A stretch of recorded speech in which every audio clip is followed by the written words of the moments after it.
On a aussi la société japonaise Netmarble qui a publié. Et ce qui est intéressant, c'est que le milliardaire de Netmarble, donc Bong Joon-hyuk, qui est le fondateur, a dit que Netmarble allait lancer des jeux basés sur la blockchain et sur les NFT. Hein. Ils vont en lancer une vingtaine dans les années à venir. Ce qui est intéressant, c'est quoi? C'est qu'en Corée, vous n'avez pas le droit de faire des play to earn et vous n'avez pas le droit de faire des jeux qui sont liés à des NFT.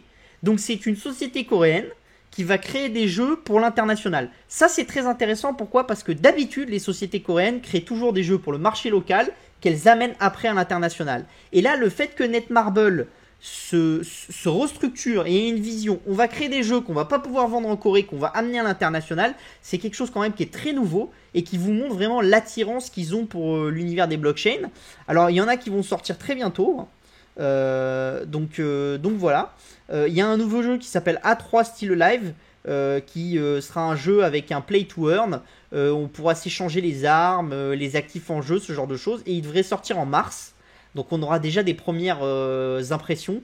Est-ce que ça va être des jeux qui vont attirer la communauté crypto mais qui ne sont pas des jeux de très bonne qualité, ce genre de choses? On ne sait pas encore. Il n'y a pas beaucoup de communication dessus. Mais c'est intéressant. Et s'ils arrivent vraiment à créer des licences considérables dans le monde du jeu vidéo, parce qu'il faut quand même se le dire, dans le monde du play to earn à l'heure actuelle sur les technologies blockchain, la plupart des jeux, ils sont quand même de qualité assez faible. Donc le fait que des gens professionnels du jeu vidéo viennent, ça va peut-être mettre un vrai coup d'envoi à l'utilisation de ces jeux vidéo et on va peut-être sortir un peu des pump and dump un peu à la mort moelleux qu'on avait pour le moment, donc qui consistait à dire que il fallait payer pour monter vite dans le jeu.